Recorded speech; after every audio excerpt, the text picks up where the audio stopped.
कैसे हैं आप लोग? आज मैं डिस्कशन करने वाला हूँ इंडिया के सबसे बड़े और सबसे पॉपुलर एनबीएफसी कंपनी के बारे में, जिसका नाम है बजाज फाइनेंस। तो बजाज फाइनेंस इंडिया के सबसे बड़े और सबसे पॉपुलर एनबीएफसी है और इसके ऊपर मैं जितना भी तारीफ करूँ उतना ही मुझे कम लगता है। मैं इसी बात क्यों बता रहा हूँ, कुछ पॉइंट के माध्यम से आज आपको समझाने का कोशिश करूंगा और जिस मतलब टेक्निकली चार्ट पैटर्न को यूज करके मैंने काम किया हूँ और इसके लिए मैंने पहले भी एक वीडियो बना के दिया था कि मैं किस तरीके से टेक्निकली चार्ट पैटर्न्स को इस लोअर साइड को मतलब पोजीशन क्रिएट किया, तो वो मैं आपके साथ शेयर करूंगा और ऑलमोस्ट मेरा जो टारगेट पॉइंट्स है उसी लेवल तक जा रहा है। तो बेसिकली आपको हमेशा टेक्निकली चार्ट पैटर्न्स फॉलो करने से पहले कंपनीज के फंडामेंटल को चेक करना है। मैंने जिस टाइम में काम किया था उस टाइम का काम करने का मेन मकसद क्या था, क्यों मैंने उस टाइम इस कंपनी के ऊपर कुछ डिसीजन लिया, सब कुछ मैं डिस्कशन करूंगा। साथ ही साथ ये भी बताऊंगा कि कंपनी इतने दिनों से जो वोलेटिलिटी चल रहा है उसके अगेंस्ट में अभी कंपनी क्या करने वाला है। तो चलो एक एक करके सारे पॉइंट्स देख लेते हैं। सबसे पहले कंपनी का फाइनेंशियल डिटेल्स देखना पड़ेगा। तो फाइनेंशियल डिटेल्स देखने से पहले मैंने जिस तरीके से इस कंपनी के ऊपर टेक्निकली चार्ट पैटर्न्स को यूज किया, सबसे पहले वो देख लेते हैं। अगर देखा जाए तो मैं आरएसआई स्ट्रेटजीज को यूज किया। आरएसआई स्ट्रेटजीज का रूल्स क्या है, आरएसआई के जो लाइंस है, ऊपर साइड का लाइन को कहा जाता है 70 और लोअर साइड को कहा जाता है 30। देखिए 30-70 कोई 25-80 भी देते हैं, जिसका अलग अलग मर्जी है, वो अलग अलग स्ट्रेटजीज को यूज करते हैं। मैं 70-30 को यूज करता हूँ, अपर बैंड को 70 और लोअर बैंड को 30 में लेकर चलता हूँ। तो मेरा मानना है कि जब भी आरएसआई नीचे आकर इस 30 को ब्रेक डाउन करेगा, पर 30 को टच करेगा, उस टाइम कैंडल भी अगर 200 days moving average, 200 days simple moving average को अगर वो ब्रेक डाउन करेगा, तो उस जगह पे मेरा कुछ डिसीजन बनेगा। तो फाइनली कहाँ पे बना, आप देख सकते हैं। जब यहाँ पे नीचे आया था और यहाँ पे कैंडल भी नीचे आए, 200 डेज मूविंग एवरेज के नीचे आया, उस टाइम देखिए आरएसआई भी 30 के नीचे गया। तो उस टाइम पोजीशन बने, उसके बाद देखिए धीरे धीरे करके बहुत टाइम लगा चुके हैं। अभी देखिए कंपनी फाइनली एक ट्रैक पे आ चुके हैं और मुझे लगता है अभी 70 को वो क्रॉस करेगा, तब मुझे यहाँ पे एग्जिट लेना चाहिए। तो अभी देखिए 70 बनने से पहले भी करेक्शन हो सकते हैं, ऊपर जा सकते हैं, कुछ भी हो सकता है। तो कहने का मतलब है कि करंट जो लेवल जहां से मेरा टेक्निकली चार्ट पैटर्न्स बना था, करंटली वहां से देखो टॉप तक देखो तो ऑलमोस्ट 6.5-7% के आसपास यहाँ पे टोटल रेंज चल रहा है।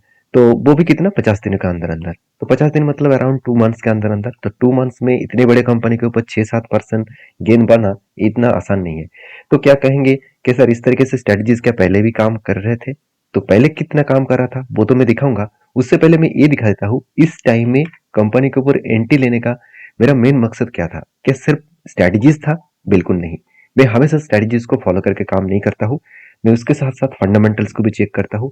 अगर फंडामेंटल सही लगे और मतलब सही मतलब 100% नहीं चाहिए, अराउंड 75-80% अगर मुझे पॉजिटिव दिखे फंडामेंटल्स और उसके साथ साथ टेक्निकली भी सपोर्ट दे, तो मैं जरूर उस कंपनी के ऊपर काम करता हूँ।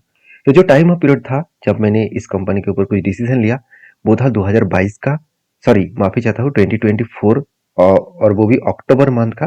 तो अक्टूबर मंथ में मतलब जो सितंबर का जो रिजल्ट आया था, सितंबर, अक्टूबर, नवंबर, दिसंबर, तो दिसंबर तक अभी तो रिजल्ट तो आया नहीं। तो सितंबर का जो रिजल्ट आया था उसी के ऊपर डिपेंड करके मैं इस कंपनी के ऊपर डिसीजन लिया था। तो चलो वो भी एक बार देख लेते हैं।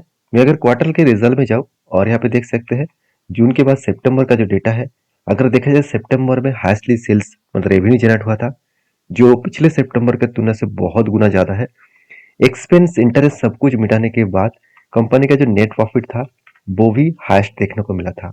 हाँ, एक वीकनेस पॉइंट था, वो वीकनेस पॉइंट है कंपनी के एनपीए। जो पिछले बार एनपीए था 0.31% और इस सितंबर में एनपीए बढ़ के हो गया था 0.46%।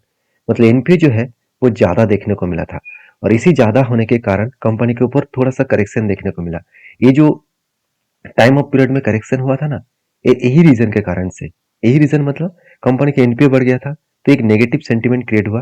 तो रिजल्ट जिस दिन आया, तो जिस दिन रिजल्ट आया, देखिए रिजल्ट के दिन क्या हुआ, जिस दिन रिजल्ट आया उसी दिन मेरा यहाँ पे टेक्निकली चार्ट पैटर्न्स बना और रिजल्ट के नेक्स्ट डे में क्या हुआ, एक मैसिव जंप हुआ। क्यों? क्योंकि रिजल्ट अच्छा आया और उसके बाद करेक्शन क्यों हुआ, क्योंकि उसके एनपीए बढ़ा है। उसके साथ साथ और कुछ पॉइंट्स है, चलो मैं आपको वो भी दिखा देता हूँ। वो देखिए कंपनी के साल भर की डेटा, साल भर की डेटा दिखा दूं तो सेल्स तो ठीक है, मगर प्रॉफिट मार्जिन में कमियां देखने को मिला था।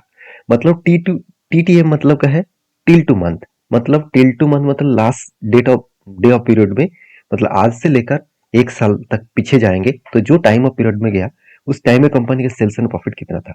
तो ये एक कारण है जिस कारण के वजह से थोड़ा सा प्रेशराइज बना। और दूसरा ये भी कारण है, बैलेंस शीट में देखेंगे तो कंपनी का जो मतलब बोरिंग्स है वो तो बढ़ता हुआ देखने को मिले, रिजर्व भी बढ़े, फिक्स्ड एसेट भी बढ़े। तो दिक्कत कहाँ पे आया? दिक्कत कुछ इस तरीके से जगह पे देखने को मिले।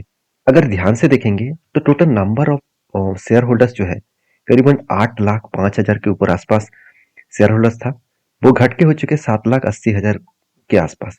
मतलब शेयर होल्डर जो है वो यहाँ पे खुद के शेयर को कम किया है। तो कम जो किया तो किसने किया? देखिए, एफएस ने कुछ क्वांटिटीज को बेचा था और डीएस ने उस क्वांटिटी को एडिंग भी किया। साथ ही साथ पब्लिक भी देखिए कुछ क्वांटिटीज को यहाँ पे कंटिन्यूस सेलिंग किया।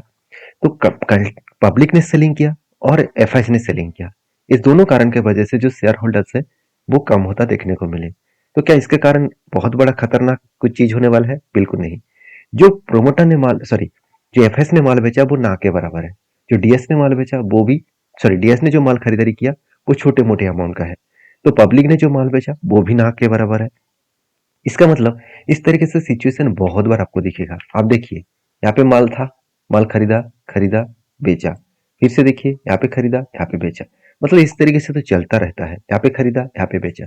तो देखिए, कोई ना कोई बेचेंगे, कोई ना कोई खरीदारी करेंगे, ऐसे ही तो चलते रहते हैं मार्केट। तो उसके हिसाब से देखा है तो कुछ भी नहीं है। मतलब यहाँ पे जो डेटा आप देखने को मिला है कि चलो क्वांटिटी सेल ऑफ हो गया तो खतरनाक सिचुएशन बन गया, ऐसे बिल्कुल नहीं।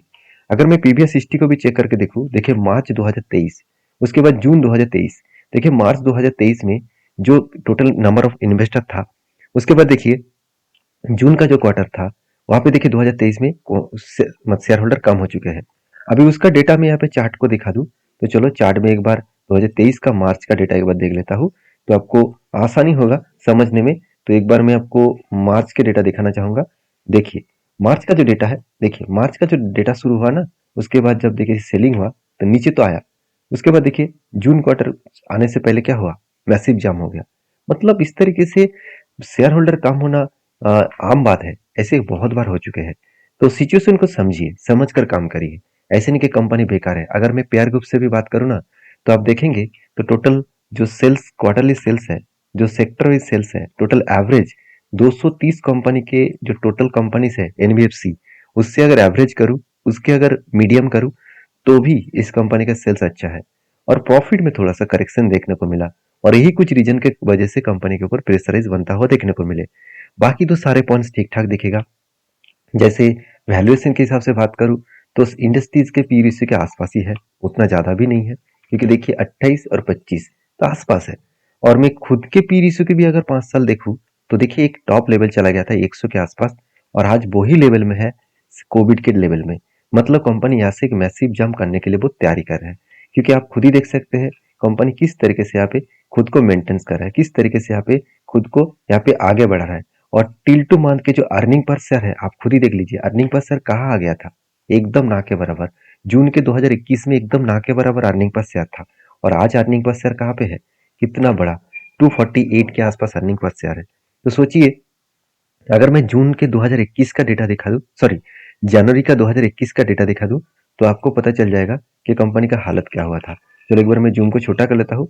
जनवरी 2021 का अगर डेटा दिखूं तो जनवरी 2021 अभी देखिए यहाँ पे क्या हुआ था। यहाँ पे किस तरीके से कंपनी के ऊपर ये देखिए, यहाँ पे किस तरीके से कंपनी के ऊपर एक फ्लैट मूवमेंट था, उतना ग्रोथ हुआ ही नहीं। तो तभी जो हालत था आज उससे हालत बहुत अच्छा खासा है। तो मेरे हिसाब से जिस तरीके से रिकवरी कर रहे हैं उस रिकवरी के हिसाब से इस अच्छा खासा एक जर्नी यहाँ पे हो सकते हैं। तो पैटर्न वाइज तो मेरा जो पोजीशन है वो तो यहाँ पे जर्नी तो कर ही चुके हैं, ऑलमोस्ट हाईएस्ट लेवल में है।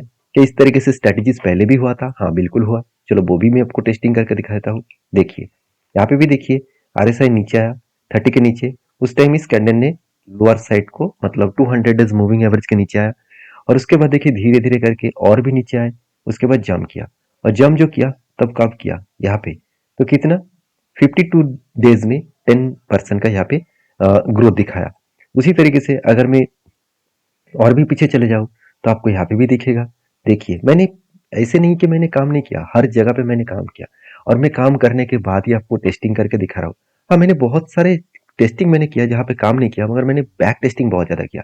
तो मैं आपको हमेशा कहता हूँ, आप किसी को भरोसा मत करिए। मेरी बात को भरोसा के हिसाब से मत लीजिए कि चलो सर ने किया तो मैं भी कर लूँगा, ऐसे बिल्कुल मत करिए। आप प्लीज़ आप एक बार बैक टेस्टिंग करके देखिए, उसके उस टाइम का फंडामेंटल्स को चेक करके देखिए, उस टाइम में क्या था, क्या हो रहा था। तो आपको एक क्लैरिफिकेशन मिल जाएगा कि हाँ, मैं जो ट्रेड ले रहा हूँ वो सही है, उसमें सही जाने का चांसेस बहुत ज़्यादा है। 100% तो कोई गारंटी होता नहीं है मार्केट में। तो यहाँ पे भी देखिए, सेम टू सेम 55 डेज में 16% का गेन। तो इतनी बड़ी कंपनी के ऊपर 60 दिन का अंदर अंदर इतना शानदार परफॉर्मेंस दिख रहा है, तो इससे बड़ी चीज़ और कुछ हो नहीं सकता। जैसे देखिए यहाँ पे क्या हुआ, देखा जाए तो आरएसआई स्ट्रेटजीज के हिसाब से यहाँ पे 200 डेज मूविंग एवरेज के नीचे आया। तो यहाँ पे सीधा सीधा कहूँ तो आरएसआई कब 70 को टच किया इस जगह पे। तो ओवरऑल यहाँ से मैं अगर ट्रेंडिंग को देखूँ तो यहाँ पे थोड़ा सा मतलब टारगेट ज़्यादा टाइम लग गया, 123 दिन, उसमें 9% का रिटर्न मिला। कभी कभी हो जाता है, ऐसे नहीं कि हर टाइम हर समय आपको इस तरीके से शानदार स्ट्रेटजीज के हिसाब से काम मिलेगा, ऐसा बिल्कुल नहीं। कभी कभी हो जाता है। जैसे देखिए यहाँ पे क्या हुआ, 19% का गेन मिला सिर्फ 44 डेज में। तो सीधा सीधा कहने का मतलब ये है कि आप इस तरीके से स्ट्रेटजीज को फॉलो करेंगे तो आपको सब कुछ देखने को मिल जाएगा। तो यहाँ पे एक चीज मैं आपको कहूंगा कि यहाँ पे एक मैं लाइन ड्रॉ करता हूँ। तो इस लाइन के हिसाब से अगर बात करूँ तो ये जो लाइन्स है, इस लाइन्स एक स्ट्रांगली लाइन्स इसीलिए है क्योंकि यहाँ पे देखिए एक डब्ल्यू जैसे पैटर्न क्रिएट करके उसको ब्रेक करने का कोशिश कर रहा है। अगर उसको ब्रेक करे तो इस पिक लेवल तक वो जाने का चांसेस ले सकते हैं। तो मैं इस डब्ल्यू पैटर्न के हिसाब से काम करता नहीं हूँ, बहुत कम काम करता हूँ क्योंकि उस तरीके से पैटर्न्स में मुझे टारगेट उतना ज़्यादा मिलता नहीं है। तो इसलिए मैं स्विंग बेसिस में इसके ऊपर काम नहीं करता हूँ। हाँ, मैं अगर इंटरडे करता हूँ तो वो अलग बात है। तो मैं ज़रूर कहूँगा इस तरीके से स्ट्रैटेजीज़ को बैक टेस्टिंग करिए, उसके बाद काम के हिसाब से यूज़ करिए। तो मेरे वीडियो में सारी जानकारी आपको एजुकेशन पर्पस में मिलता है। तो प्लीज़ ब्लाइंडली फॉलो मत करिए, चीज़ों को समझ कर सीख कर काम करिए। अगर वीडियो में कुछ जानकारी अच्छा मिला तो प्लीज़ लाइक करिए। Thank you.